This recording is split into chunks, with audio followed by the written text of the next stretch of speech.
What's up, everybody? Welcome back to The Best Podcast. I'm your host, Eric Russler. This week, joining me is my friend, Jevon Westmoland. He's a comedian based out of St. Louis, and he runs the Young Folks Open Mic at KJ's on Broadway every Wednesday night from 6:30 to 7:30. We sat down, we talked about comedy for like an hour and 15 minutes before we even got into any questions, and then we had a really good time talking about favorite scents and all kinds of stuff. You can follow him on Instagram at Jevon314. Check him out. He's a good time, and hope you enjoy the episode.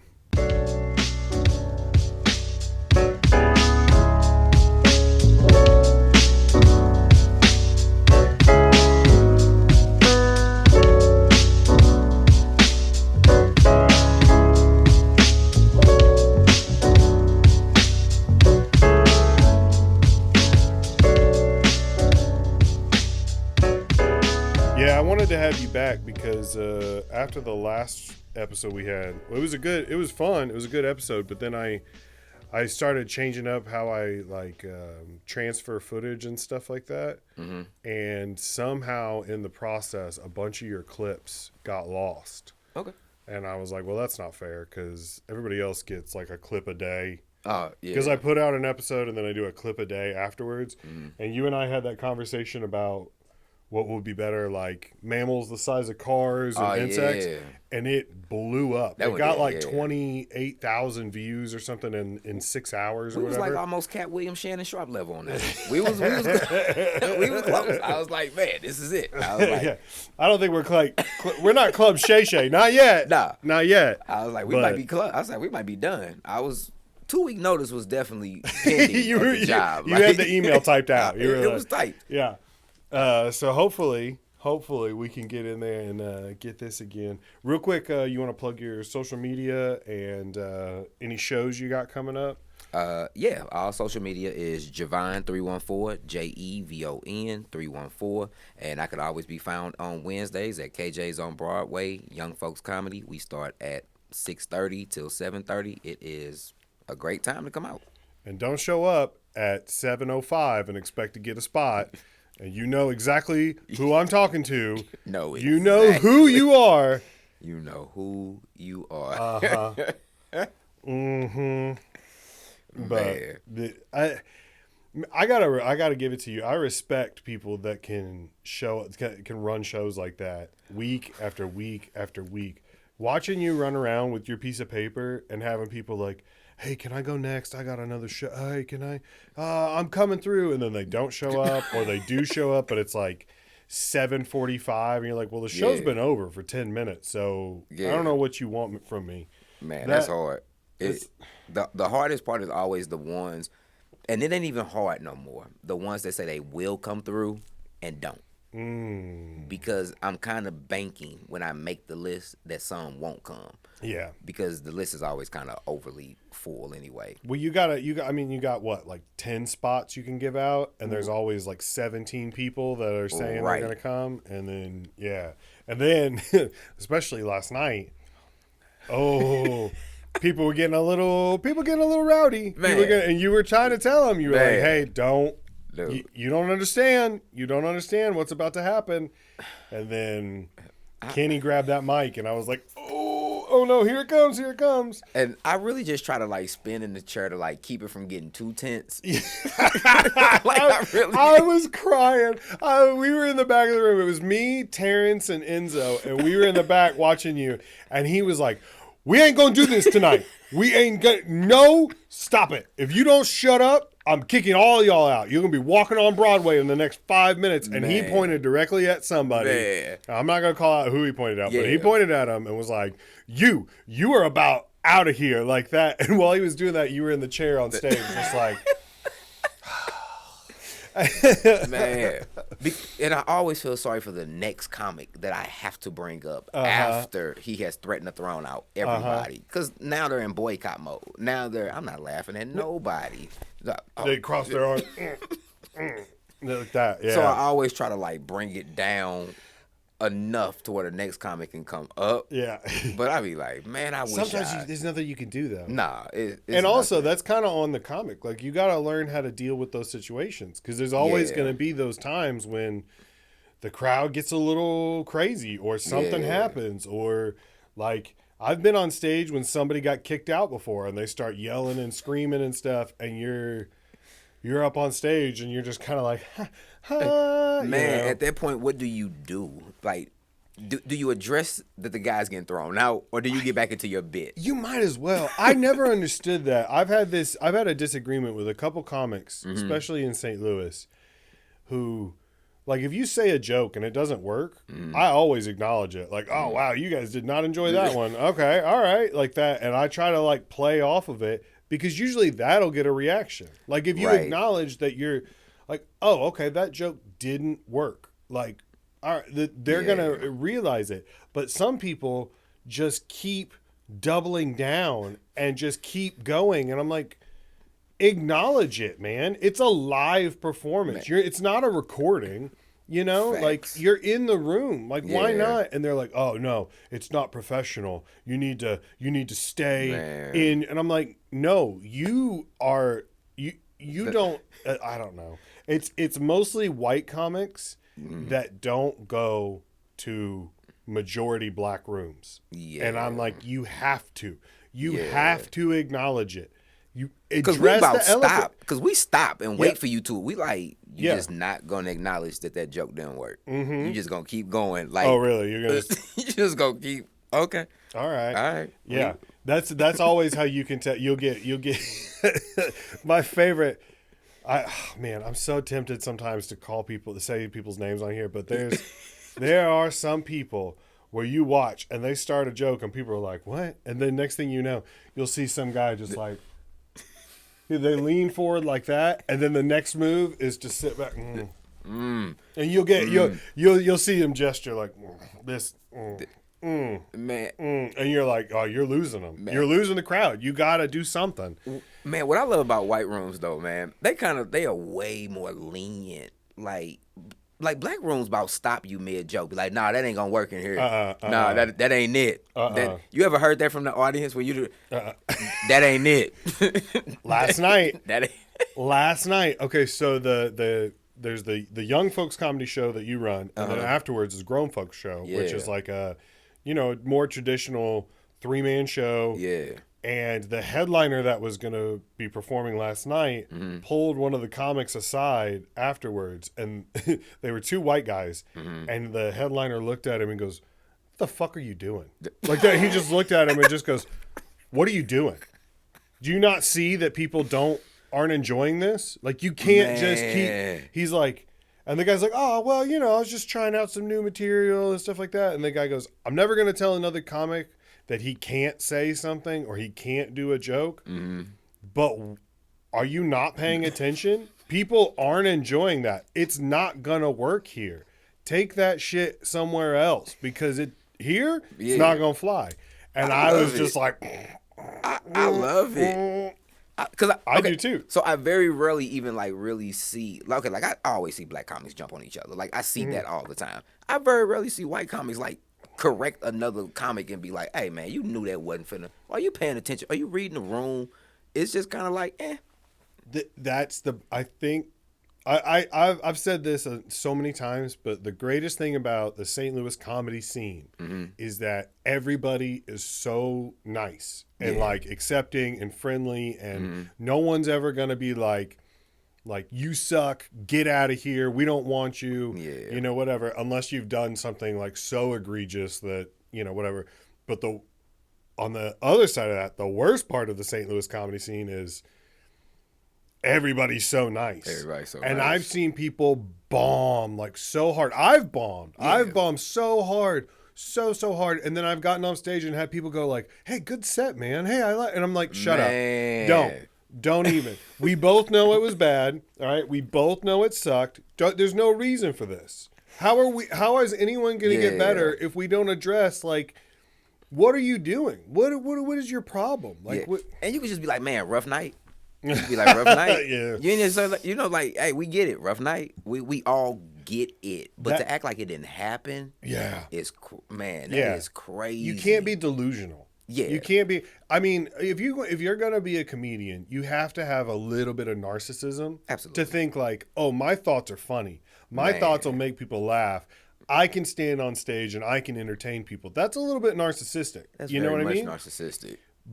And that's okay, but you have to have humility to go along with it. You can't be delusional. Yeah. If you're delusional and you think you're crushing every set, man, there's no way to. I mean, I am a little jealous of those people. There are some people that get up there and bomb every single time, and they kill it. And in their head, they're killing it. I just crushed. Dude, they are I am a champion. And I'm a little jealous of that, because if I have a bad set or even one bad joke that didn't go over, I will obsess over that the whole drive home. I'm like, man, I'm such an idiot. Yep, I could have hit that. And I'm like, oh, I got to rewrite this. And I'm just like, I obsess over it and I can't focus until I figured it out. You know, it drives me. And I wish we had a scorecard for like when people say they crushed it. Like, I wish there was like a real, I wish it was a more like tangible way that we can all agree that, yeah, this was a crush. Because the fact that you could just kind of say it, like, yeah, man, I killed that set. I want something, like, I really want some type of like standard of what we're saying when we say that. Because you do hear a lot of people say that and you be like, it was a small. And I don't even think you can, okay. I want us to stop using the term kill if it wasn't like over 35 people in the room. Yes. Like, I think there has to be a certain amount of people in the room to say you killed it. You did well. You did well, but stop saying you killed it. And I think you should go up there. I think you should you should write out like beforehand. I mean, you don't have to take a set list on stage, but think about how many jokes you did. If you had 5 jokes that you were trying out in a 5-minute set, and 3 of those jokes worked, but 2 didn't, you didn't kill. You didn't kill. You had a good set. You passed. You got a B+.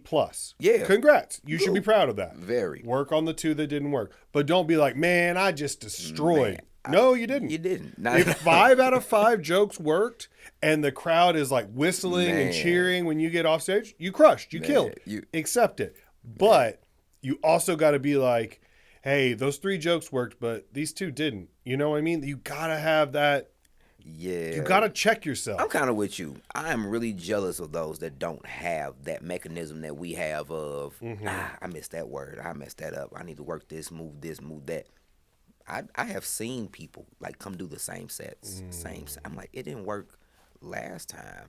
And like, I guess my room is a little bit different because it's kind of the same people every week. So it ain't really, I can come do the same set and you're getting a new audience. Well, you're really not, because it's the same people every week that come through, the patrons. We may get new people here or there. And I'll be like, it didn't work last week.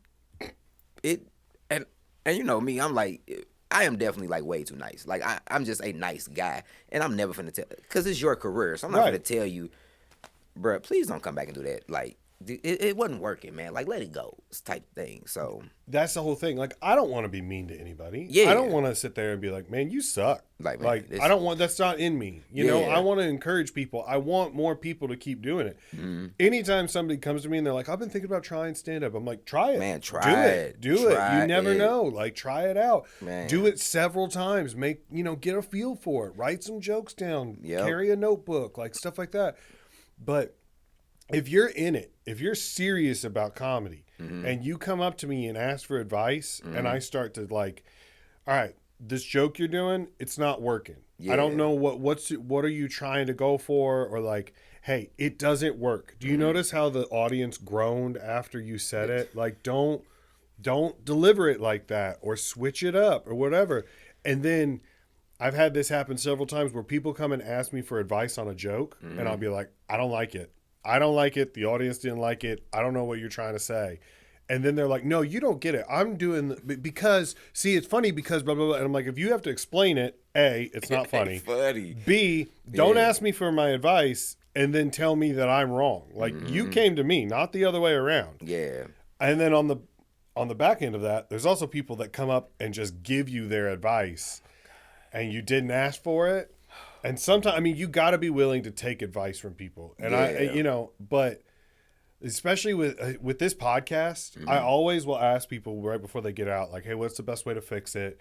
You know, if someone comes to me and they're like, hey, I was watching and I noticed something. I'm like, oh, yeah, tell me. But if you just come up to me randomly and you're like, you know what you need to start doing? You need to start doing that. I'm like, okay.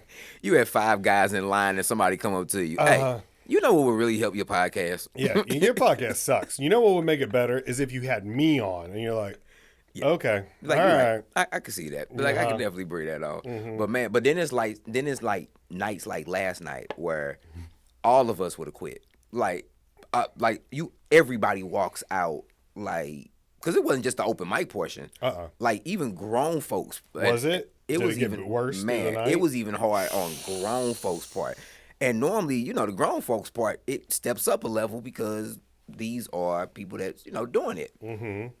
The headliner was really the only person that got it off, and Will Frank. But everybody else, we were all that night went home like, Yeah, shout out Frank Lyles. Yeah, definitely, man. Frank held it down. Like Frank, it was Frank.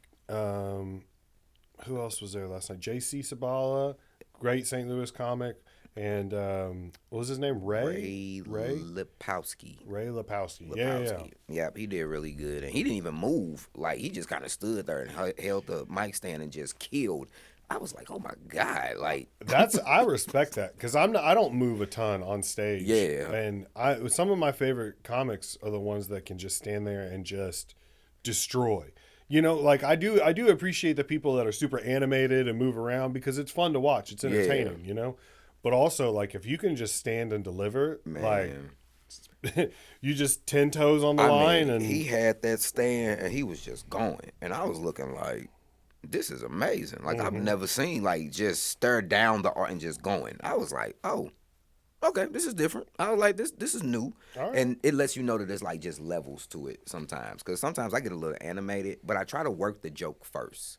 I don't try to start doing all the movement until you know it's a joke there. Because what are you moving for if it's a bad joke? Exactly. Like what are you doing? Exactly. I was right before you got here. I was just going over a show I did on New Year's Eve, and I was real excited to get the footage back.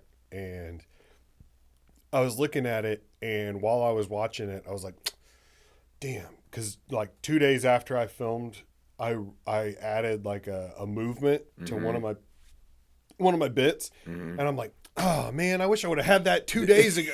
Damn it. Like it makes it so much better when you like you move your eyebrows or just little things, can really punch up a joke. And it's so frustrating to me because it's always after you record something and you're like, it's perfect. This joke is perfect just the way it is. And then sure enough, a day later, you're going to be like, I can't believe, I should have done this. Our mind is never like, first of all, our mind is never satisfied with jokes. We're always reworking, rewriting, retweaking. I could have did this. If it's not the words, it's the movements or it's the pausing. Like, I could have paused a little bit longer on that to probably get more attention and things like that. So it'd be hard trying to explain to people like how our minds work and the process of how we work. Because there's really not another job that is critiqued as much as we are. Like, basketball players can play their same game every night and probably get the same result for the most part. LeBron could be LeBron and get LeBron results. He's not going to go to Philadelphia and give you 30 and then show up in Phoenix, and because it's a Phoenix crowd and they didn't understand his game in Philadelphia, he only gets 12 here. Nah, he can pretty much do the same stuff everywhere and get 30. It ain't like that with us. We get shows back to back. The first show, you could, destroy. You like, man, I'm one step away from Netflix. You go back up the next show. Yeah. Last night. Yeah. Last night. KJ's bomb. Man. Just hard bomb. Yeah. Helium. Bomb. Just hard bomb. 2 in a row. And I was like, man, maybe I'm just not cut out for this. Man. And then I was like, no, I got to get one more in. I went to Wing It Wednesday and I had a good set. Yeah. I tried out 2 new jokes and they worked. And I was like, okay. Yeah. All right. I gotta. maybe I'm rusty. Maybe I just wasn't. Maybe I was in my own head or something like that. But it's like I had to. I couldn't. I knew that I wouldn't be able to sleep last night if I didn't go to Legacy and at least attempt to get a decent set in. You know. Man, for us to be narcissists, or not for us to be narcissists, but to have that narcissistic trait, we're still very, I don't know if this is for me. I don't know if I could do this. I don't, and really, narcissists don't really possess that. Like a full-blown narcissist would never say, "Oh no, this isn't for me. It's you guys, not me. Like I'm not the problem. You guys are the problem." Like, so I guess the comics that blame the audience may be a little bit further along in their narcissistic trail than the rest of us. They went a little deeper down the rabbit hole. Yeah, they're a little bit deeper. Like, no, it was the audience, man. It was a bad crowd. It was a bad crowd. And the thing is, though, like sometimes there's a bad crowd. Yeah, and it's so I never know what to. You can't meet a comedian and take them for their word. You have to know them for a while and then be like, oh no, okay, this guy's delusional. Yeah. Oh no, this guy. All right, this guy's legit. Yeah. Or girl, whatever. But you have to see like how in touch with reality are you. I gotta figure out first. I gotta figure out first before you start telling me. No, it was the room. I seen you a couple times. I heard laughs before and after your set, so maybe it wasn't the room. Yeah. Hey, that's the worst, man. Being in the middle of people killing it and you didn't get off the way you wanted to get off. You was like, yeah, maybe it was the room. Then the next person goes up and destroy. Nah, it wasn't really the room, then. That's the worst. That's the worst. Have you ever bombed and then you're like, I'm gonna sit in here to watch the next comedian just to make sure it wasn't me? Yeah. And then they crush and you're like, oh no. Oh no. You're like, it was me. It was me. Have you ever followed someone that absolutely crushed and you're like, oh, this room's hot. I can't wait. And you go up and crickets. And you're like oh. Man, yeah. When I first got started, it kind of felt like that with a little bit of everybody. Like, I would go up behind, like, because the Funny Bone had this thing of throwing me up, like, behind Greg. Yes. And I was like, well, what type of initiation is this? Like, I mean, it was, like, repetitive. I was like, I thought this was random. Like, I thought we were randomly picking our spots. And, you know, he does his set, and then you go up, and, you know, you're practicing. You kind of... I was like, oh, they're not hitting it. Like, they're not. Like, he almost gets standing ovations at open mics. Right. And then I come up and it's like, yeah. We saw where you were going. That was good. Yeah. You're like, oh, no. That was good. So that was, like, one of my biggest challenges at first. Like, coming behind more veteran comics. Like, okay, how do you come behind them? Because they know what they're doing. Like, my first time ever at Funny Bone, it was my third set I'd ever done in my entire life, and I had to follow Libby Higgins, and she went up and she murdered. I mean, just destroyed. It was an open mic Tuesday night at 7:40 or whatever on a Tuesday night, and there was 16 people in the crowd, and she crushed. I mean, you were talking about there needs to be a limit on the audience. She crushed with 16 people, just destroyed. People were slapping the table and rocking back and forth. I went up, I bombed so hard. My opening joke bombed so hard. I started backing up and I bumped into the Funny Bone sign and almost knocked it off the wall. The big neon Funny Bone sign. And to this day, when I walk in that room, there's a little bit of like that because I remember it. It was so traumatizing. I drove home 2 hours just like in tears. Man. And I'm like, what's wrong with me? Why can't I do this? The worst. But you also learn somebody can do so well in front of you that it may not even be you. They just did that good that you may be doing well. It's just you didn't do that. Yes. And sometimes you gotta be like, all right, I did good. Like, yeah, I just didn't follow well behind them. I found out that the better somebody's doing in front of you, the quicker your first few jokes have to be. Like, boom, boom, boom, boom. Yeah.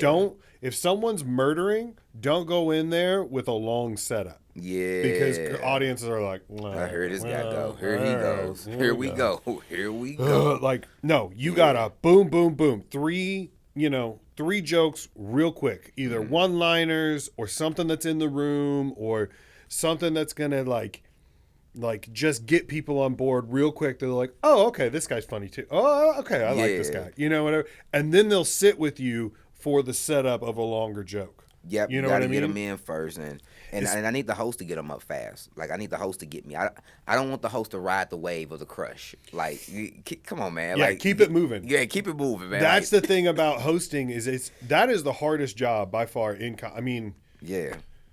I don't know.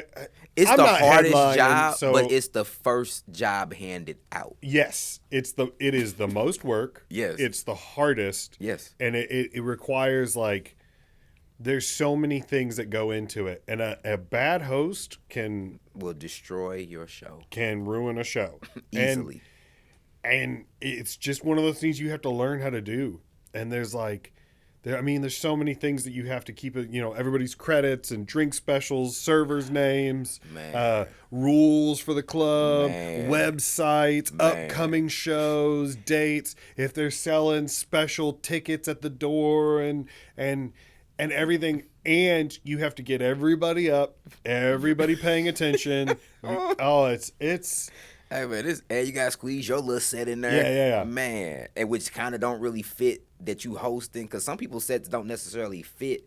Like, because you know how sometimes you go up there and you give a set, and it's kind of like more conversational. Like it fits a host set, but then some people go up there and they do sets that are kind of like hard lefts, and you're like, well, this don't really fit. Like we could tell you switched from you're hosting to now you're in material. And I mean, I don't necessarily know how that works because I don't really switch that hard. Mine's is kind of like, oh, this is conversational. He's talking about his day. But I have watched people and I'm like, man, this is a hard switch. Like this might be where you lost them with the whole spot. Like might be, hey, everybody welcome in and boo boo. And so me and my roommate was yeah. It's also hard, man. If you're a super dirty comic, that's hard. If you're hosting and or if that's your goal, like I want to start hosting at a club. Like I have a lot of comedians come up to me now and they're like, oh, I want to start hosting. I'm like, okay, what would be the first joke you open with? And if it's about the kind of porn you watch, or if it's about like something super graphic and super dirty, you got to realize some people aren't going to be on board with that. Not yet. The drinks ain't even got here yet. Yeah. Like, nobody's drunk. Nobody's had anything to drink. Like, you can't. I'm not saying you can't be dirty, because some people are super dirty and they're hilarious. But the crowd, not everybody's going to be wanting to hear that. Especially if you're doing a Thursday show at 7 o'clock. People have been at work all day. And now all of a sudden there's a 22-year-old being like, I like to watch this. And then you're just like, I don't want to hear this shit, Man, it's hard enough to even get them to listen to you when you're like the host and you're 20-something, or they presume that you're 20-something. Like, what is he talking about? He don't know nothing about life. Like, yes. People come in with that vibe of, where's the headliner? Well, it's a build-up to get to the headliner. I get so annoyed when open micers go up and they instantly start talking about politics or like porn preferences or something like that. And it's like, no one knows who you are. No one cares about your opinion. No. If your name's not on the poster, it's not your show. Yep. Your job is to go up, make people laugh, make people giggle, then bring the headliner up. If the headliner wants to be super dirty or talk about politics, that's cool. It's his or her show. Yep. They can do that. If they want to walk the audience, they can walk the audience. Man. People came to see them. Nobody came to see you. Go up, tell them the drink specials, be funny, bring the next person up. Boom, boom, boom. And the crazy part, job. Being funny is really like so far down on your list of hosting. It's about hitting the names. Like you said, giving the ticket specials, next shows coming up. That's kind of the stuff that gets you. Being nice to the wait staff. Exactly. Being funny. Matter of fact, when I get booked or rebooked as hosting, I very rarely even hear that people care that I was like funny. It's just, hey, he was a pleasure to work with. Like all they care about. That. I- If you are thinking about doing comedy and you want to get booked, this is the best advice I ever got when I started. Was there are three things: be professional, show up on time, dress appropriately, don't come in super stoned or drunk or whatever. Be likable, get to know people, be friendly, be courteous, be kind, then be funny. Be funny is the third one. Is the third one. It's the third and final one because everybody bombs. Everybody has a bad set. Yes. So if you go on stage and you bomb, but you were professional, you showed up on time, you learned all the specials, you did everything, you dressed appropriately, you were friendly, you got to know everybody, you helped out, help after the show's over, pick up some drinks, help the staff out, help put in chairs, help them turn it around for the next show. You're not anybody special. You're not selling tickets. There's no reason why you can't help out.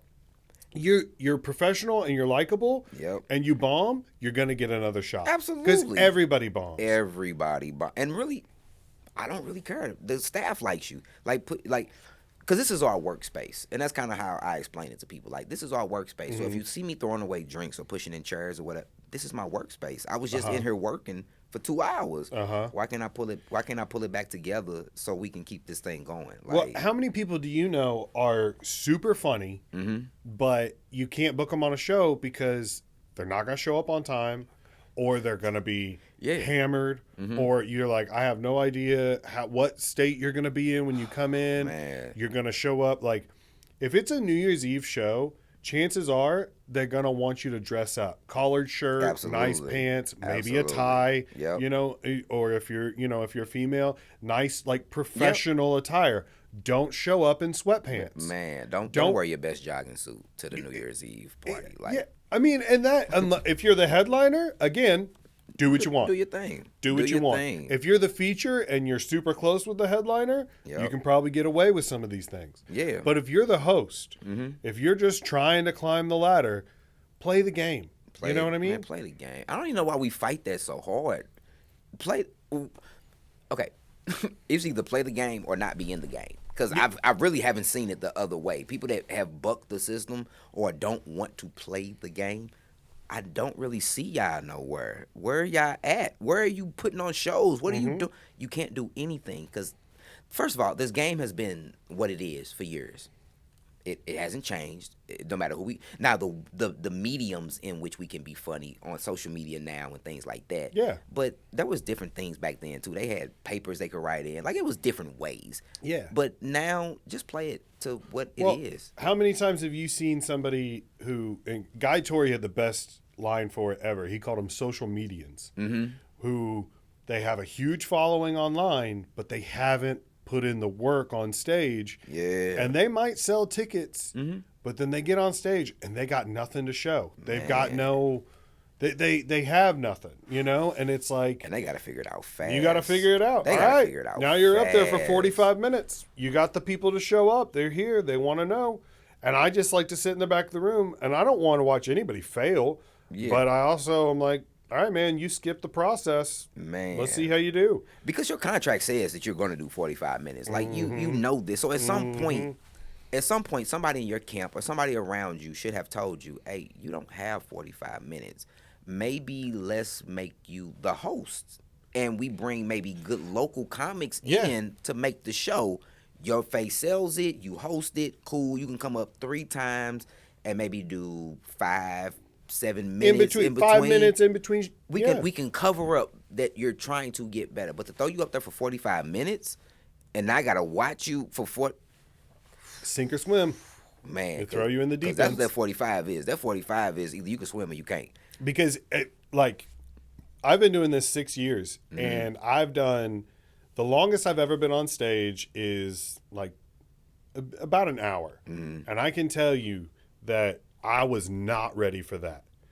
I got to about the 30-minute mark, and people started to get tired, and I was starting to, lose them, and I had to resort to, all kinds of tricks. Any birthdays in the house? Any birthday. Hey, let's give it up for the troops real quick. Yeah, let's get a round of applause for the troops, everybody. Come on. Any veterans in the house? And all the comics in the back of the room be like, yeah, he running out of steam. Yeah, he running out of steam. As soon as we just start randomly what giving else, it up, man? What else can I talk about up here? What else? Man, I'm almost out of. I'm gonna get out of here on these next couple ones. It's like, don't. What are you doing? What are you doing? We know what that means. Every comic in the back of the room, I love that phrase. I love it. And normally, I don't really know how much time they have, but there's a whole clock on the side of the wall that counts down their KJs. Mm-hmm. And I just love watching it. I'll be like, hey, they got 3 more minutes left, and they wrap up mode. What else? What else? What else was I going to talk to y'all about? I don't know. What else were you going to talk? Let's hear it. Let's hear it. I mean, and I'm guilty. I'm right now I'm sitting here talking shit. Of course, man. Tonight I'm gonna go do a set, and guaranteed I'm gonna be like, oh, what else? Because pride comes before the fall. Absolutely, man. We understand it. So it's just like more of like a society of we understand, and that's why we laugh at it. And I tell people, when you see comics laughing at shows, it's not really for jokes. We're laughing at like little weird things that we know went wrong, or we see you're running out of steam, or he said that backwards. Like, that's not the way he was supposed to say that. Like, oh, I don't think you meant that. Or, yeah, when someone stumbles over a word, they like fat tongue it, that, and you're like. That's why I love doing shows with Ronaldo. Mm-hmm. Shout out Ronaldo Mercado, because if a joke doesn't work, he will be the loudest laugher in the back of the room, and it's not like a haha that was funny. It's like a ha, you suck. But you need him, and you need it. You need it. Because it just lets you know where you are, like, yep. And you're like, when I get off stage, he's going to be sitting there waiting with his little shit-eating grin. And, but if you don't get that, you're not respected. Because he has seen comics go up there, and he doesn't say anything. Yeah. Like, they were trash, and he just... It's a certain respect you have to have. Well, it's like when you were like, did you play high school sports at all? If your coach isn't talking to you, oh my God, that means he just doesn't care. Like he's giving up on you. You know what I mean? Hey, coach, what can I do to get some more playing time? You know what, man? You're doing all right. You cool. We really appreciate you showing up. You've been practicing hard. We need you on the scrimmage team. You know, like that means you suck and there's no help. You know, Jesus, take the wheel, because. Let them take it. Let them take it, man. Yeah, man. I do love our business, man. It's a humbling business, man. I can't. Have you ever been put on a show and they put you like after someone and you're like super excited, then you realize very quickly like, I can't follow this person. I got put on a show one time, and they had J.B. Buchanan go up right before me. Yeah. And he crushed so hard. When he got done, he was like, all right, I'm J.B., everybody. That's my time. People stood up. They got up. They were like, all right, show's over. And they were getting ready to leave. And I was like, like, no, I still got another 20 minutes I'm supposed to do. You like, hey, this is a good stopping point. I think you know what? Let's just go ahead and wrap it up. Yeah, let's wrap it up right here. Like, he got it. He put a bow on it. You know, I agree with them. I think we saw the best part of the night already. Man, my thing when I first started was I could look at a flyer and I knew where I was going to be. Like, I knew. I was like, okay, Lynch is on there. Mm-hmm. Jason's on there. Okay, I'm first. Like, okay, cool. Yeah. Like, I don't care how confident I was in myself. A flyer will let you know, like, real quick. Yeah. Okay, I know where I'm at on this flyer. Okay, cool. I'm first. Like, So it took me a while to feel like I don't know where I might be on this show. Like, I don't know. Like, I may get to second. I might be second. Like, do you have that? Do you ever have that feeling where you show up and they're like, "Hey, you're gonna close it out," and you're like, "Oh, okay." I'm because that's a different mindset to be like, "Yeah, you finna close it out." I'm like, okay, well, how much time do you want me to close it out with? Like, that's I love showing up to shows, and that's when they tell you how much time you're gonna do. Mm-hmm. The show's been playing for like months. Yeah. You don't know anything, or as soon as you get there, hey, you got like 15? It doesn't matter. I'm here. Yeah. So I guess I do. Yeah. Let's figure find it out. Let's find out. Yeah. Let's find out.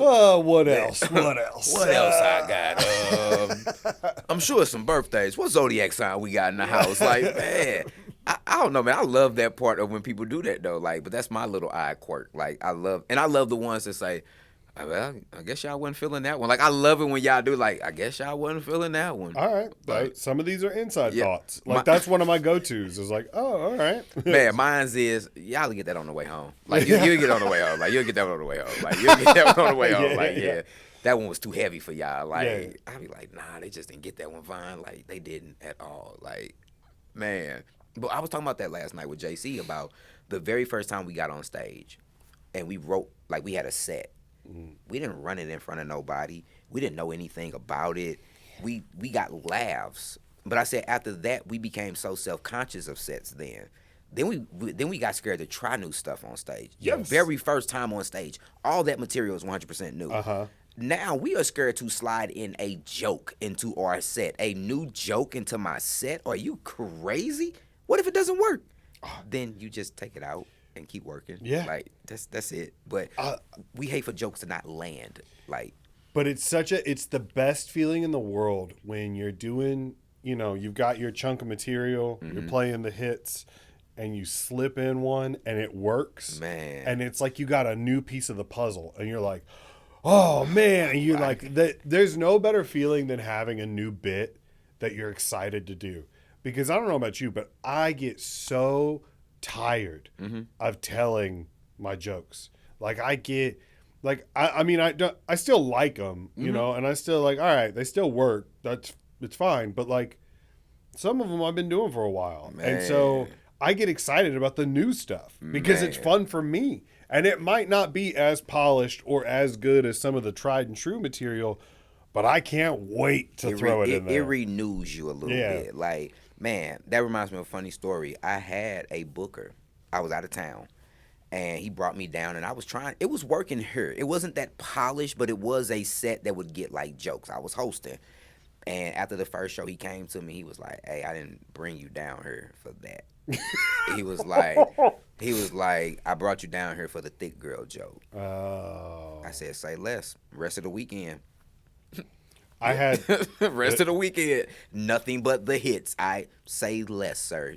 I didn't bring you for the B side. Yeah. I didn't bring you for the B side of your album. That's such a sad feeling too. Man. You're like, oh, all right, oh, okay, oh yeah. He gave it to me good. He said they were working. He said it was cool. He said I could see where you were going. He said, but I didn't bring you here for that. Okay. I got off stage one time, and the owner of the club I was at was like, you went up on stage and he's like, he didn't even do my favorite joke. And I was like, what? And he was like, you got a great joke that you didn't even do. And I was like, oh, which one? He was like, come back up here. And then he whispered in my ear, he's like, I want you to do your Red Lobster joke. And I was like, okay. And so I had to like you had to like just kind of like get back into it, You're like, well, okay, well, here's which. And the joke is like a story. Yeah. So it doesn't work when it's like, this is a joke. Especially like that. Especially on the reboot. Yeah. Like, hey, y'all, that's my time. I'm Eric Russler. I'll be out. And then you're like, woo! And then like, no, come back up. And you're like, so my buddy told me the other day, and then people are like, what? Where's this going? But I guess I could see how people get into just having a set and just doing that set forever. Yeah. But I just don't. I don't know. I don't really like that. But I get it's the hits, and I get you do the hits. But at some point, I know Kiss got tired of singing the same songs. Oh, like, for sure. I know Jay-Z gets tired of doing New York. When he how many times do you think Prince did Little Red Corvette, and then he was my like, God. He was probably just like, I've got other songs. You guys. We don't care. Yeah. Like, we don't care. It's always, I've heard people that go to concerts and they're like, they didn't do any of their hit. They just played all new stuff. And you're like, ew. I'm not going there for the new stuff. Man, we work to get a joke that's memorable, but then we get mad that we have to keep doing that joke. I was like, man, and I think my curse was I fell upon one early, like fresh in. I fell upon a joke that just really worked really well, that was memorable, and I'm like, well, this sucks. I was like, I haven't really wrote one as close to that since, and I was like, two, this is a themed joke. Like I can't pivot into nothing else from that joke. That's it. I can't pivot into nothing else from the thick girl joke. That's why I can't do it for longer sets. I can only do it if you give me like feature for like 15. Yeah. After 15, that's it. And if you notice, I always have to improv the beginning of longer sets if I use that joke. So I have to use the room for a minute, and then I have to pivot into the joke.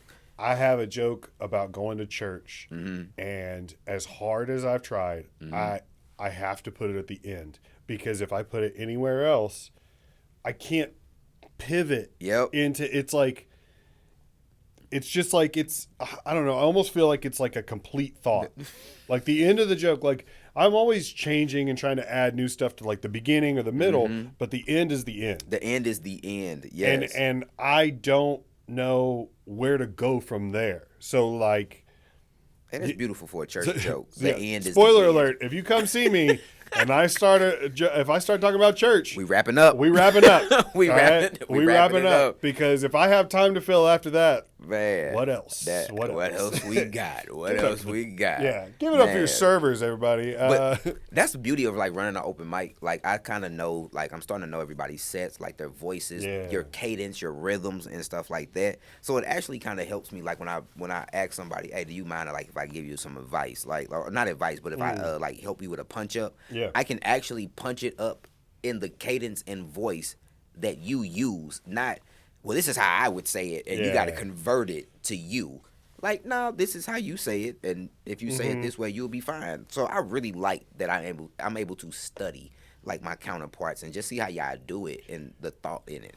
I get excited when I've given someone a tag before, and then they've used it and it works. And you're in the back of the room and you're like, like, and people are like, what's wrong? And you're like, I wrote that tag. I wrote that tag. That worked. And stuff. What if it gets the loudest pop if their whole set was your tag? I'll stand in the back and I'll just be like this. Be like, hey, stick with me, baby. You going places. Hey, stick with me. Stick with me. Yes. Man. And you ever get in somebody's eye line and just stare at them like, I told you. I told you it would work. And you know what's crazy? Even on stage, we think it when we say it, and it pops. You're like, be like, I didn't even write that one. I didn't even write it. Man. Damn. It's not mine. And a piece of you like, I'm taking it out. I'm taking it out. I'm taking it out. I don't care how hard they laugh. I'm taking it out. That's the best tag. And you're like, I can do better. Man. I'll rewrite it. And then you do it. You take it out, and somebody, hey, what happened to that one part? Like, why you take that part out? Wasn't mine. Wasn't mine. I can't. I don't allow ghostwriting over here. I don't do ghostwriting. I would. And what's crazy? Some of my best punches, people have helped me with. And I even hate to admit it. Like, I even hate to say it. But I appreciate them and I love them for it, for like helping me.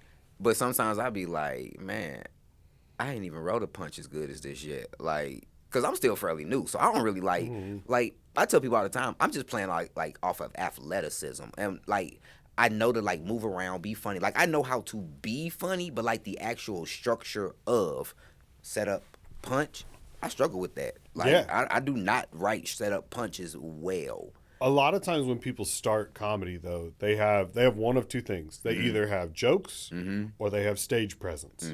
Very rarely does somebody have both when they get into it. At the same time, yeah. So like what you're saying, like you probably have a history of like talking to people and being in front of people, and you feel confident on stage, and now you're building the jokes to like catch up, you know? But whereas like you'll see some of these people who come out and they have a notebook full of jokes, and then they get on stage and they just talk like straight at their shoes, or be like, why they don't get it? Be like, man, they write so well.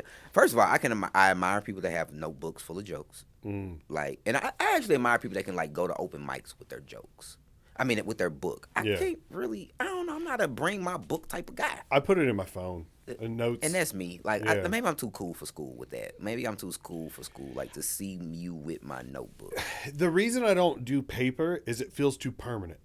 I don't feel like I can change it. The reason I like my phone is because if I type out a joke and it's like, a paragraph, I don't feel like I can trim it. And then I can like trim the fat of it or reorder the words a little bit. I can still play around with it. But once it's on paper, that's it. It's set. That's it. It's you know a tablet. What I mean? That's a stone tablet. Exactly. It's the 10 Commandments. You know what I mean? So very rarely do I ever write something down. Yeah. If I'm trying to get out of the habit of bringing a set list on stage. Really? Yeah. I thought that kind of helped a little bit. It does sometimes, but it's like a crutch. You know what I mean? Like if you use it too much, you have to keep using it. So you want to be more fluid. You have to I want to be fluid. I mean, I definitely have an order, like a structure I want to go in, but I also want to be able to pivot if I need to, or like react to something in the moment.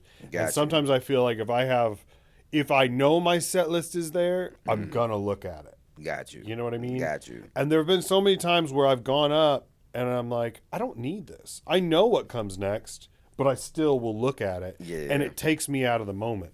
So I'm trying to get better about not bringing, but I only do that for like longer sets. Yeah. A 5-minute set. I got it. Unless it's 5 new jokes, then I'm like, okay, all right, what's next? I got you. That makes sense there. And it'd be stuff. I guess it's stuff like that kind of helps us like move up, or because the whole moving up process in this is, man, that's something else we need like hard guidelines for. Because it's the luck of the draw. Man. It really is. You just have to be in front of the right person at the right time for them to just be like, you are now a feature, and you're like, oh, okay. Because what's scary about this? You can become a great host, and I swear you will never leave the host spot because you're too good. I can't replace you with somebody this, and that was never even your intent. But like we were talking about, you can get somebody like I ended up in the feature spot with one of our clubs here because of in front of the right person at the right time. I did the competition. The set went great. And from there, he was like, yeah, you're a feature. I am not, because all I really had was the time that I just did for the competition. And he put me there, and I jumped over the host spot. Now, granted, somebody with some good common sense came back, and now they have me host more. I'm glad they're here, because I was like, man, I don't have no time like that to just be... I had that, what you were talking about. If you're a good host, you can get... I had a manager at one of the clubs here tell me like because I had a headliner request me for a weekend of shows. Oh, you didn't made it as the host. Yeah, you have made it. He requested me, and I understood it as he requested me to come feature, and the manager was like, I know that's what you want, but you're a really good host, and we don't have a ton. We gotta train up some new people before you move on. And I was like, at first I was real like disappointed in that, and then I realized like, okay, well then that's on me to train the next generation, and bring up some hosts. And so I sat down with a couple people, and I'm like, do you want to do this for real? Yep. Because if you want to host, I'm going to teach you how I do it. I'm not saying that's the golden rule or the golden standard, but this is what I've done that helps me, and I need you to get better so I can move on. Ain't that crazy how this works? But I also have another theory about hosting. So when you think about like TV shows, game shows, they all have hosts. So that's really why I wanted to learn the craft of hosting, because maybe the headline in 45 minutes big stage thing may not be the calling. It may be somebody see me and be like, hey, you want to do a television show? Like, you want to host a game show? I don't know if it happens like that that lightning fast. But, hey, you want to host a game show? Like, sure, no problem. I got hosting experience. I know how to make this thing work. And I think that's kind of like one thing that that's really why I want to learn to host as bad as I do, was because it opens way more doors than I feel just being just a headliner. Because everybody's always looking for a host. We need a host for a wedding. We need a host for bar mitzvahs, or what. A host is always needed. maybe not so much a headliner. Like Fortune 500 companies, when they have like their little rallies to get money together, they look for hosts to do those. Think about it like late night TV. So the ultimate job, it used to be, not so much anymore, but it used to be the ultimate job was to host the Tonight Show or to host the Late Show or whatever. Yep. And then they would have headliners come in and do 5 minutes at the end of the show. Yep. So they're not, like you said, they're not really looking for headliners. They're looking for people that can host. That can move a show from here to here. Yeah. But that is a good space to be in, though, man, to train up and put. I mean, but there are really some really good hosts coming up in St. Louis. Man. Yeah. Like, really good. Not just, they just always get the call. No, they're actually really good, too. Like, the more I travel for comedy, the more I'm grateful that we have St. Louis. Because, I mean, I haven't been everywhere. I haven't met everyone. But I go to all these places and I see, these next generations of comics in all these cities, and some of them are just starting out and stuff. So it's unfair to judge. But I feel like St. Louis has a slightly higher caliber of comedians right now that are trying to grind it out and get to that next level. I agree. We have, 3 like national chain comedy clubs, 3 great rooms, not to mention all of the bar shows and theaters and all kinds of stuff. There's so many opportunities for stage time here. And there's not a ton of comics. Man, so it is a nice hub to get better here. And we're only like 4 or 5 minutes away from like other major markets to go test in. That is the best part of this. You can go Chicago, cool. If not, go to Nashville. You don't want to go to Nashville? Chicago, Nashville, Memphis, Little Rock, Lincoln, Nebraska. Like we're literally in the center of the country. It's not hard to get to anywhere. Yep. And I don't know. I go to some of these huge cities. Like I just got back from New York. Yeah. Obviously, New York is like the gold standard for comedy. It always has been. Yeah. And there's a million different open mics. There's a million different shows, but there's also 2 million comedians. So you're fighting to get on. You're another voice in the crowd. Yeah. Here, there's just as many shows as there are comedians, and so you can stand out a little bit. You can get your work in here. You can get your work in. A good Wednesday, 4 or 5 stages you can get on? 4 or 5 stages? It used to be 6. Yeah. We're trying to bring back another one. Thursday, there's 2 or 3. Tuesdays, there's 2 or 3. Mondays, there's 2, I believe. The weekends, there's always shows and showcases. You can always pop in. Yeah, I think we actually need a mic on the weekend, though. I think so, too. I think we need a mic on the weekend. Wasn't there a Sunday mic not too long? I think there still is, maybe. Yeah. I just can't remember. I'm not usually in the city. That's what I'm saying. On the weekends, and I don't know who would host it because a lot of the names that come to mind immediately aren't here on weekends because they're out doing shows, right? So who do you find to do it? All you have to do is have someone to start it. You right, and then you need someone reliable who can take over when you're not in town. You know? Right. Swap out like guest spots, and maybe if we just came together and be like, look, we're gonna start a Saturday room. This is how it's gonna work. These are our 6 hosts, and if as soon as I say it's 6 of us, all 6 of us are gone on the week. Like all 6 of us are gone on the weekend. But that's the whole point. I mean, that's what the goal is to start and get good at something. Yeah. And then travel. You know what I mean? Like that's the name of this game is all just travel. It's definitely all about traveling, man. So I have been different spots though, and I kind of watch and I'd be like, now I have been places and I've seen styles that remind me of a certain person at home, and I'd be like, but they do that so much better. Like the person at home does this style so much better than what you're doing. And then I'd be like, what kind of, how long you been doing it? Oh, man, I've been doing it for like 7 years. Okay. All right. The head scratch with that. Okay. 7 of them? Cool. It's like consecutively, like Like back yeah, to like back. have you like broke it up or nah, man, straight through. I've been going hard. Okay, All right. cool. Yeah, keep going, man. Hey, man, hey, do your thing, man. Like if you ever in the city, get at me. Like That's contact me. I have done so much like advertising and maybe advertising is not the right word, but like advocating for St. Louis every time I travel.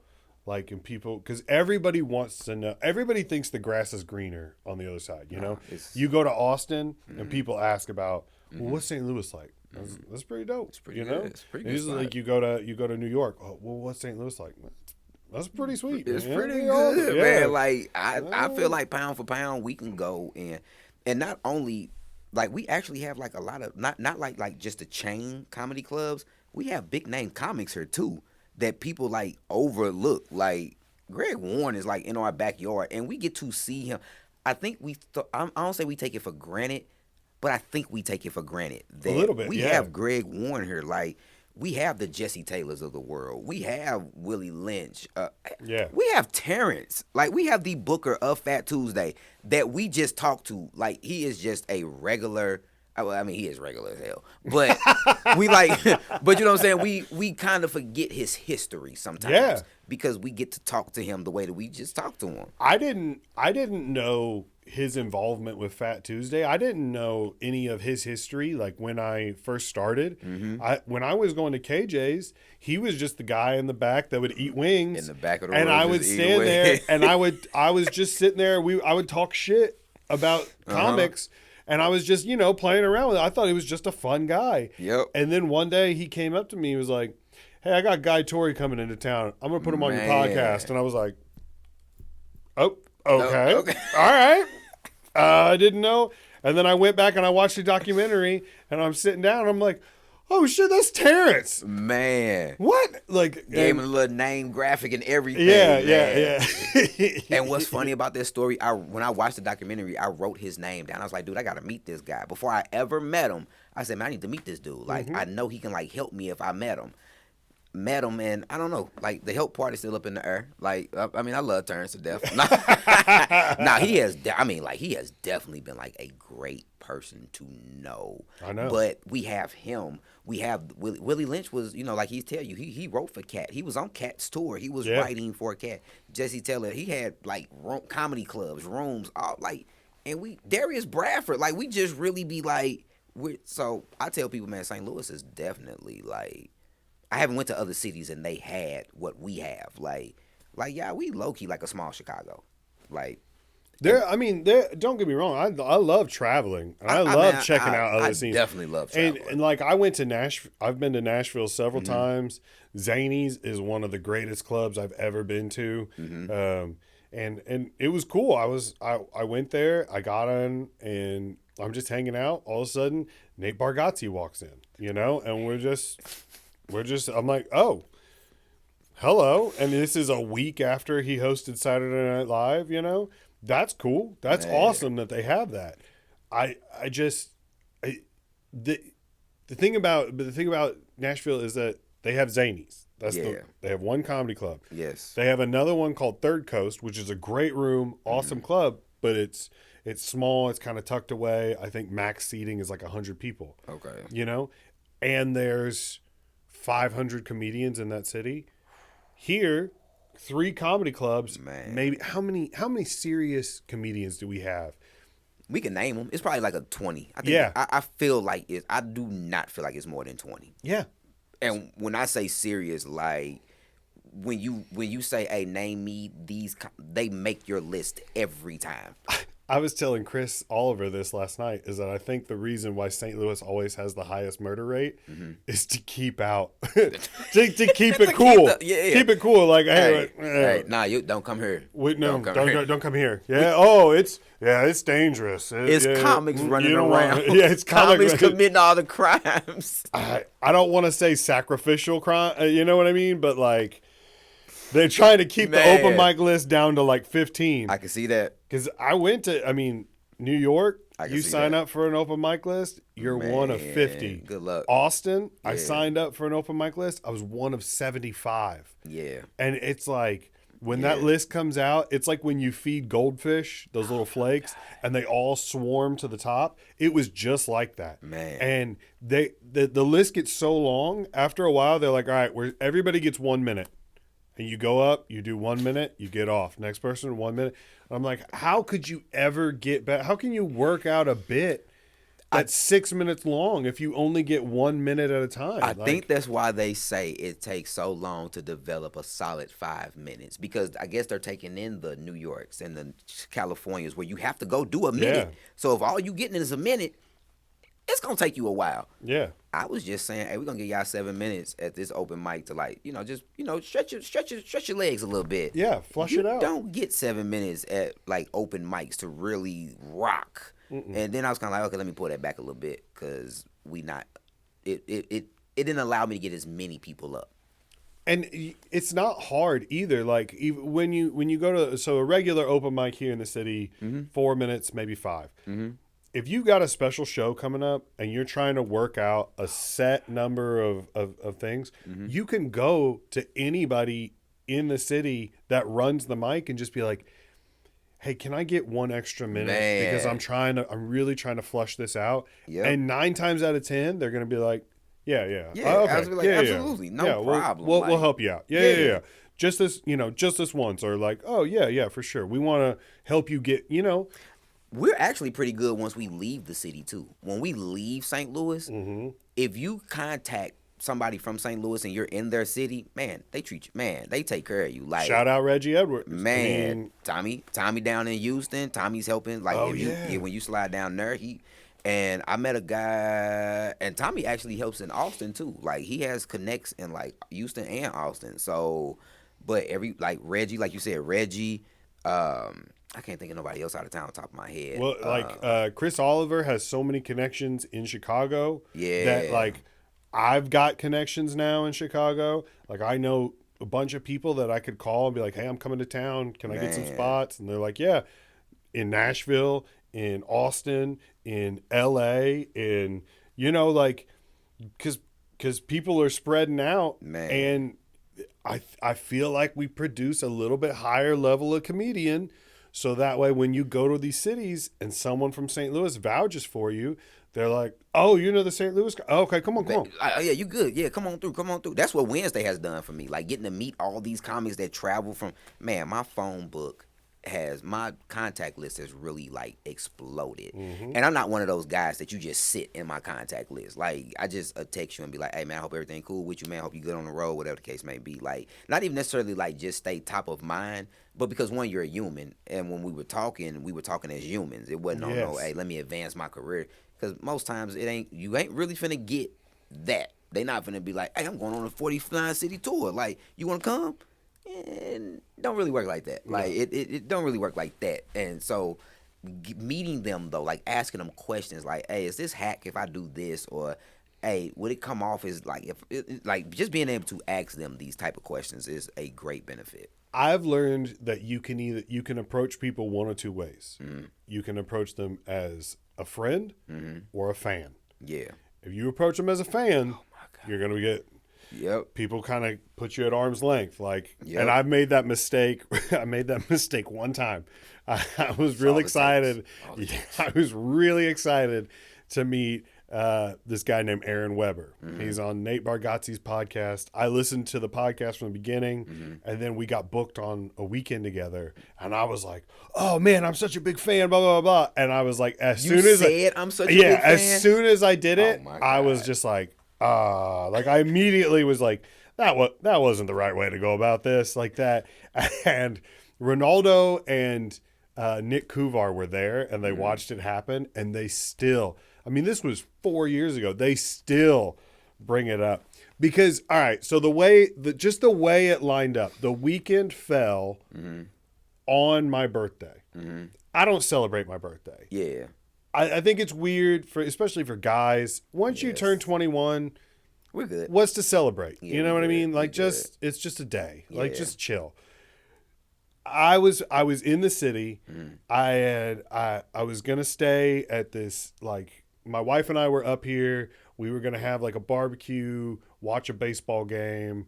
Like, it was just gonna have a fun, like, relaxed afternoon.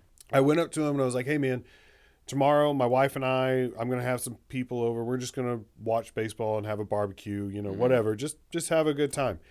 And he was like, "Yeah, that sounds like fun." And Nicholas Kuvar goes, "Did you just invite him to your birthday party?" And I wanted to shoot myself because I was like, "No, it's not a birthday party." And he was like, "Is it your birthday?" And I was like, "Well, yeah, it is my birthday, but that's not why." Like that. And then, sure enough, like an hour later, he was like, "Sorry, man, I'm busy. I can't." And I'm like, I totally. That's what you should have said. That. That's what you should have. You did what you should have done. You text me what you should have texted me. Yep. You are busy and you have. You other are things busy, to do. and you know what? I would have done the exact same thing. The Matter of fact, exact. I was about to text you and be like, "You're probably busy, so don't even worry about it. Just don't even come." And Ronaldo will still, like, anytime I work with a headliner now, he'll comment and be like, "Hey, don't invite this guy to your birthday party. All right, don't do it. It's a bad." And I'm like, "Thanks, man." I love it, man. But yeah, man, don't be a fan, man. Yeah, shout out Aaron Weber. Man. They're us. They're just like us, and they want to be treated like us. They want to be. Yeah. The higher you get in comedy, the more you want to be treated as such, like an open micer. Like, the higher they get, they want to be treated like their first day in. And it's hard for them to understand. It's hard for us to treat you like you were talking about taking Greg Warren for granted that he's here. Yeah. A lot of people I've noticed, they don't talk to him because in a way it's kind of like, "Oh my gosh, it's Greg Warren." You know what I mean? But like, he's a dude. Like, he remembers what it was like to be an open micer. He remembers what it was like to like be basically begging for spots and stuff like that. Like, I'm not saying go up and annoy him, but I've had conversations with him, and he's a great guy. He's great guy, man. A lot of great advice. He's just fun to talk to, man, A lot of great advice. I think a little bit of it must be lonely to be the king. Man, you know what I mean? It got to be. Because, like you said, who talks to you? Exactly. Because no one's in your peer group. Yeah. Everybody looks up to you. Yeah. That's got to be a little bit annoying. It's got to be like... And then we show up. It's like, what is it like to be on Comedy Central? It's just like, what is it like to what is it like? It's just a show. Like, that's really all it is. It's another gig. It's a gig. And what is it like to do? What was it like to? And so so it's kind of hard. I was very happy when I got my stamp of approval though from Greg. He was like, "Hey, that was a good set." He was like, "Hey, you're really funny." I was like, "Cool." Yeah, I liked it. I had one bit I tried out one time, and I was leaving, and he was like, "I liked that joke," and I was like, "Oh, thanks, man. I appreciate it." It ain't going nowhere. Yeah, that joke ain't going nowhere. Yeah. It's ingrained forever. Guess that one's staying in the set. Yep, that one's in the set. They was like, "Hey, he really keep running this joke every time, huh?" Every time. Every time I'm running that. This is my Greg Warren joke, right? Yeah. Greg Warren. Every time an audience doesn't laugh, be like, "Well, Greg Warren likes it. He loved it. He loved it. Yeah." It's you guys. It's you guys. You don't know comedy. Greg Warren said that's what's great. Just get mad.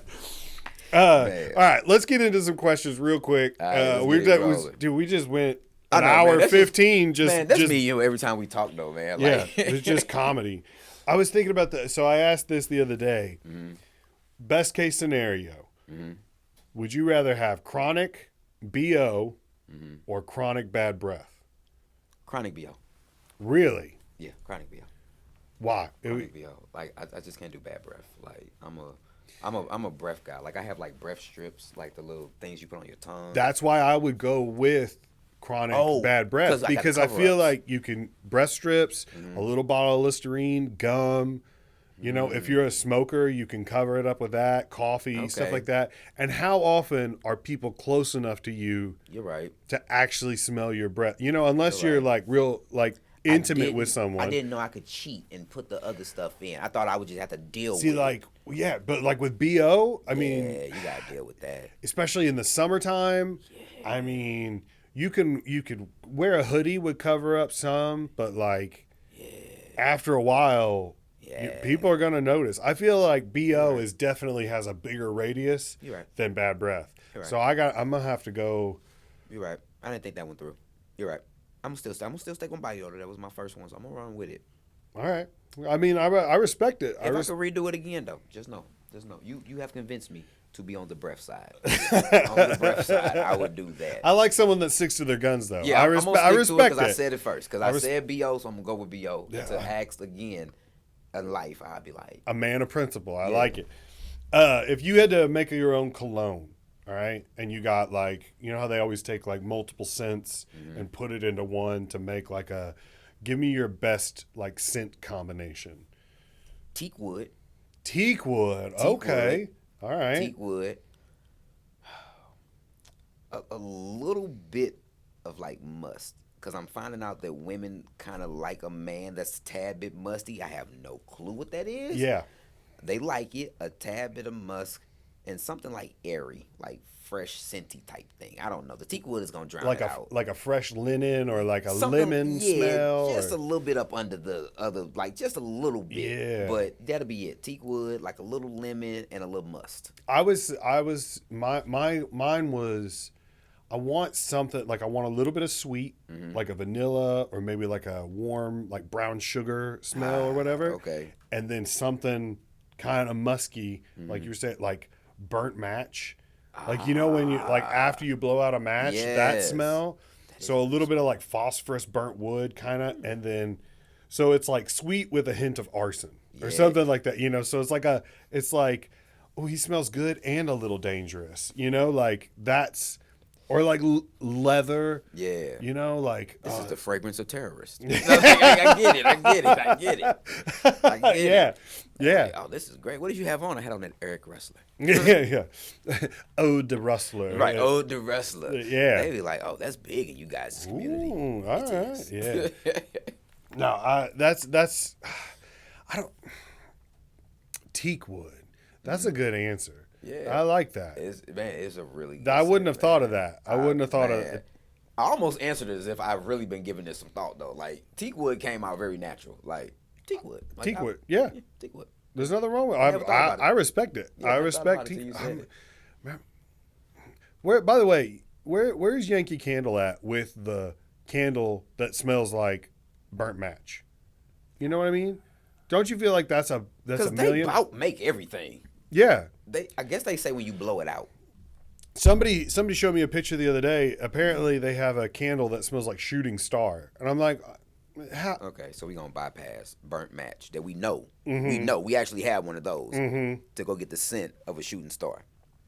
How do you know what a shooting star smells like? You know what I mean? Like, Yeah, at some point. what hot metal? Like, what would it? What is a shooting star? Who approved it? Like, yeah, that's it. That was it. This is Yeah. it. This is it right here. Shooting star. That's it. Because somebody has to sign off on this. Yeah. So was they take it to astronauts and like, no, yeah. Yeah? No. A little more sandalwood on this Yeah. one. Yeah. Oh, there we go. Yeah, now that's you it. now you Yeah, got it. That's it right there. Now you got it. Shooting star. I thought about this earlier. This has nothing to do with the question, but since I already called out Yankee Candle, might as well call out Frito Lay. Listen, Frito Bring 'em Lay. to the rug. I'm ready. I will take a check for $5 million because I'm about to give you $1 billion idea. All right? I'm looking dead in the camera. Frito Lay. You've got Frito Scoops. You've got chili cheese Fritos. Where are the chili cheese Frito Scoops? Ooh. I just made you billions of dollars. See, we can man, I think we could wrap it up. Yeah, just cut. I don't All even right, know. I'll see y'all next week. I'm about to say, like, I don't even. What do we follow with after that? Time date it. It is Man. February 8th at 7 o'clock on 2024 in the year of our Lord. Gave. I just made you billions of dollars. Billions. That is crazy. I'll take a check for $5 million. All right? I'll accept that. You guys can keep the rest. That's wild. Yeah. Don't you? I mean, what are we doing? Yeah. What are we doing? Yeah. That wow. Yeah, I thought about that this morning in the shower. Like, well, where has that been? Where else will it come to you at? Yeah. else would it come to yeah, you just at, sit there like, how come they don't make flavored Frito scoops? And I was like, I could really go for a chili cheese Frito scoop, then ting like that. And, We're gonna make sure we get that. And that's the clip. The yeah, chili Frito. I'll split it with you because you heard it here first. Yeah, that. All right. Man, they gonna act like they never seen the clip and send us a cease and desist. They'll be like, no, we've been planning this since February 6th.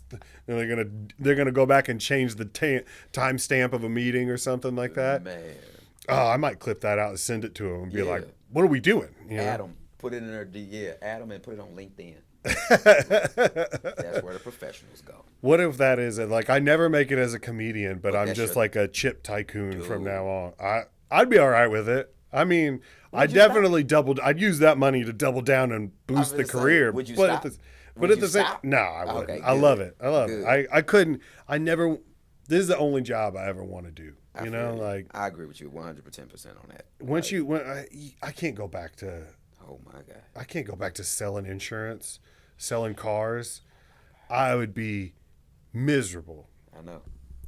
What's the best way to describe how you think? I'm very analytical. Really? You're just very like, okay. Yep, I'm very analytical. Like the way I post, everything is very thought out and I love your good morning posts are the best thing on Facebook. man. It's most of Facebook is just 99% trash. But for those of you that don't know, every morning Jevon puts out good morning to all the ladies that do such and such. Yeah, and good morning to all the gentlemen that like that. Man.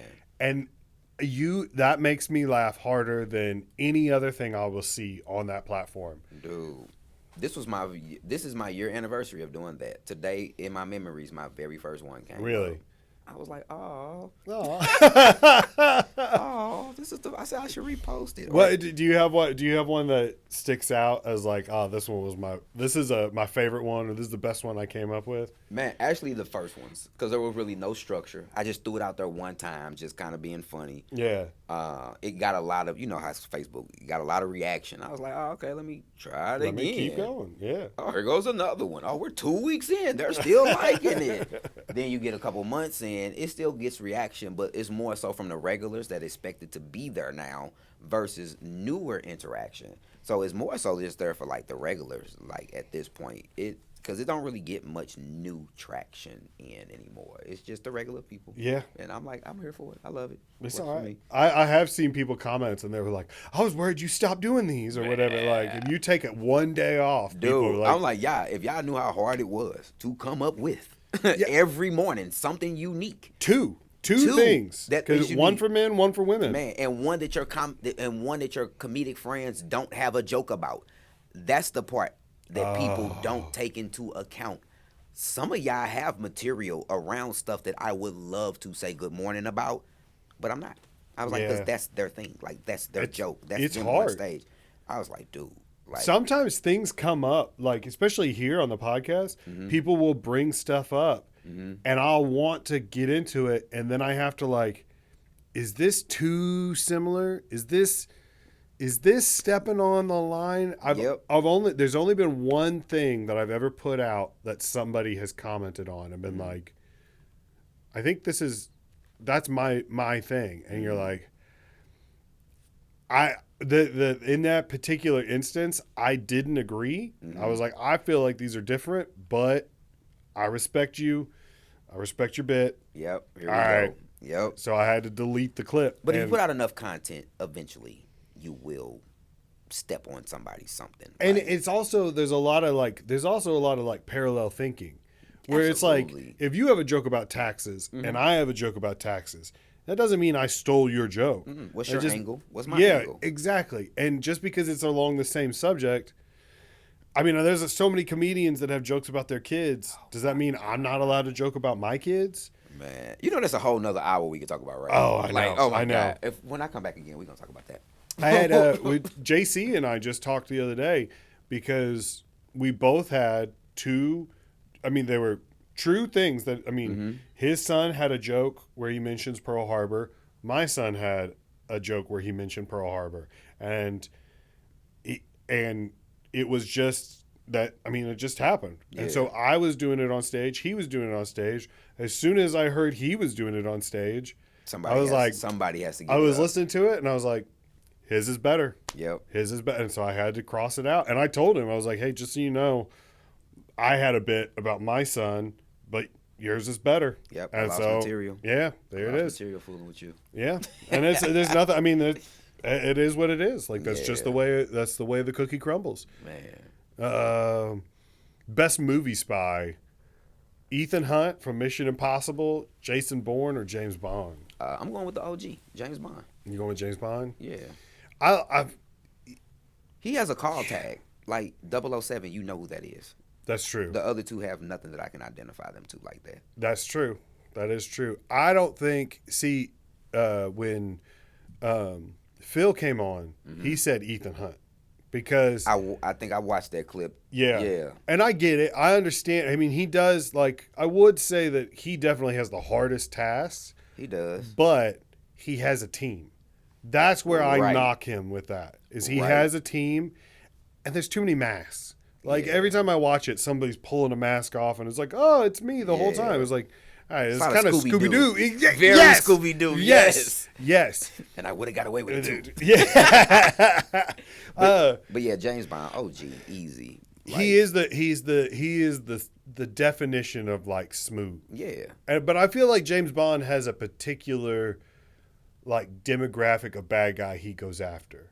You don't send James Bond after the head of the cartel. You know what I mean? No, not at all. You got to send him after the like billionaires. Like if Jeff Bezos or Elon Musk went evil, James Bond's who's going after him. Yeah. Jason Bourne would take out like kind of street level mid range bad guys.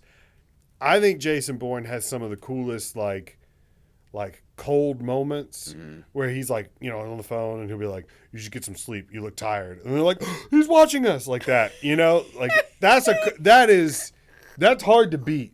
You know what I mean? That's hard to beat. You're right. But you're right. James Bond, I mean, the cars, the women, girls, the like, clothes, like. He's like the Drake of spies. He's the Drake of spies. The champagne poppy. The champagne poppy of spies. That is him. I like it. I'm down with it. Oh man, let's skip some of these.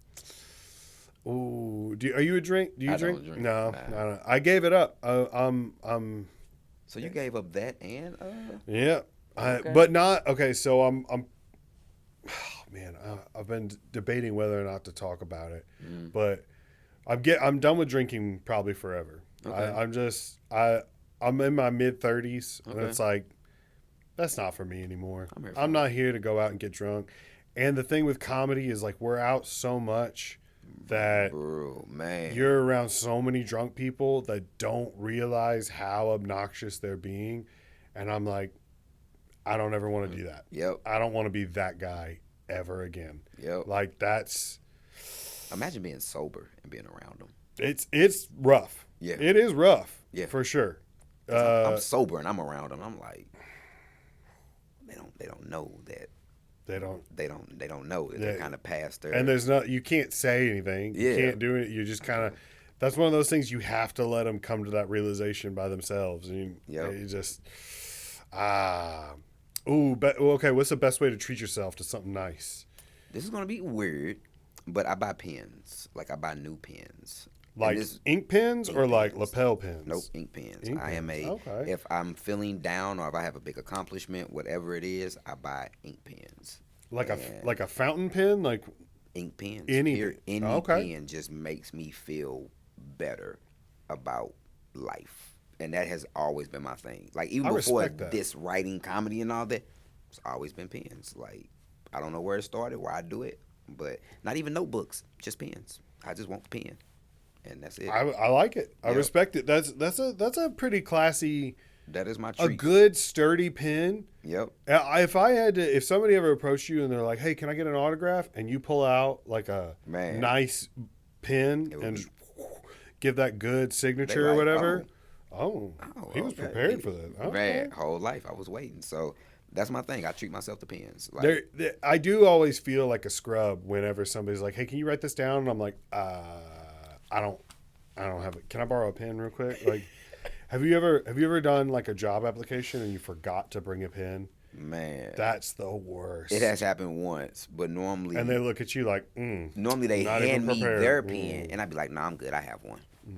They be That's like- a classy they're move. Like what? They're like, oh, Oh, okay, he came prepared. Oh, we're gonna have to bump this guy's salary up. Ooh, all right. It looks like he gets 7 vacation days this year. He brought ballpoints and I everything. like this guy. What's the best way to blow money? For me, tennis shoes. Oh, okay. Yeah, tennis shoes. That is my. I had to stop, but that was my. I need a new pair of shoes for every show. I need a new pair of shoes for every appearance. That was my thing. Like, I just got in. I bought 1 pair of Jordans in my entire life. Like, you can see, these are my everyday shoes. You can see my sock through the hole in the top. The bottom of them, I mean, is like worn out. My feet are about to come through.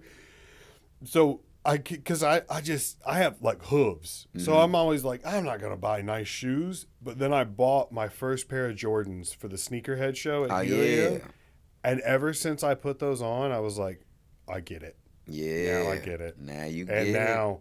now I can't wait till I move up a tax bracket to where I can Yes. maybe like, okay, maybe I'll stop into this store real quick and browse through. Yes. Because I've got blue's my favorite color, so I've got some Jordans that are like, they're blue, black, and white. But since we're in St. Louis, I'm like, all right, now I need a red pair because I'm gonna have to wear some Cardinal stuff. Yep. And I want to look nice when Yes. Yeah. So That's I my get thing, it. man. What's your best pair of shoes you own? I had a pair of. I have a pair of exclusives. I went to Nike.com and made them myself. It was the very first show I did. It was a Willie C show in February. The very first show that I was on, a paid show. Those are that shoe right there. And I can't even remember know, the style. I didn't know you could do that. Absolutely. You can make your own. You can go to Nike.com, make your own colorway, and of a certain shoe. Air Max. I think they got Jordans on there. I'm not sure. I'm about to but do that. you can do your own. So for like certain shows, which I am so shocked I have not been on a sneakerhead show of any kind, because I am so ready. Like I have shoes on ice. Commandi, what's up? I have shoes on ice, waiting for somebody to say, "Hey, you're on a sneaker show this day." Are you? Are you taking care of them? Are you doing like the? Oh yeah, I do the all whole. I prep? have like 3 shoe cleaning kits at home. When I got my shoes, I went into the store and I was like, listen, I need a nice pair of shoes, but do not give me a work of art because I will destroy them. Nah. Like they're gonna get creased, they're gonna get dirty. I'm gonna try my best, but within 3 wears, they're gonna be. Man, I had so many at one time. I knew how many times I wore each one. I knew I wasn't over 10 wears on all of them at one. Like, dude, it was bad. It was bad. What does it take for you to retire a shoe?